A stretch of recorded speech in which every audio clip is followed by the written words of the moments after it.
మారుతీరావు అనే వ్యాపారి కుమార్తె బాగా కోటీశ్వరుడు, తన కుమార్తెని బాగా గారాభంగా చూసుకున్నాడు. ప్రణయ్ అనేటటువంటి యువకుడితో ప్రేమలో పడింది. ఆ యువకుడిని పెళ్లి చేసుకుంది. దళిత యువకుడు, అతనికి సంబంధించి అమ్మాయి ఇష్టపడిందని తెలిసి పెళ్లి చేసుకున్నటువంటి సందర్భంలో పట్టనట్టు వ్యవహరించి ఆ తర్వాత అబ్బాయిని హత్య చేసినటువంటి సంఘటన ఇది. అప్పట్లో పెద్ద ఎత్తున చర్చకి తావిచ్చినటువంటి అంశం. ఆ అమ్మాయి తన తల్లిదండ్రుల్ని ఎలాగ నిలదీసింది ఈ పాయింట్తో అప్పటి నుంచి జరిగినటువంటి పరిణామం అంతా ప్రపంచం అంతా చూసింది. దాదాపు 2-3 ఏళ్ల పాటు దీని మీద పెద్ద చర్చలే నడిచినాయి.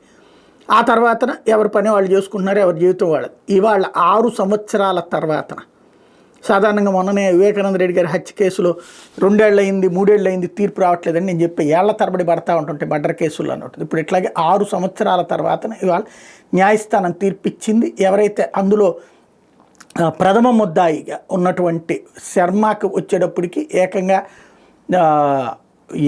ఉరిశిక్షను విధించింది. అదే సందర్భంలో మిగతా నిందితులకి వాళ్ళ బాబాయ్ శ్రవణ్, ఎవరైతే ఈ అమ్మాయికి సంబంధించినటువంటి బాబాయ్ ఉన్నాడో వాళ్ళ బాబాయ్ శ్రవణ్తో పాటుగా మిగతా వాళ్ళకి యావజ్జీవ కారాగార శిక్ష విధిస్తూ తీర్పు చెప్పింది. ఇక దీని మీద అప్పీల్కి వెళ్తామని కుటుంబ సభ్యులు అంటున్నారు. అదే సందర్భంలో ఉరిశిక్ష మీద అప్పీల్కి కూడా వెళ్ళేటటువంటి అవకాశం ఉంటుంది. ఏం జరుగుతుందో చూడాలి.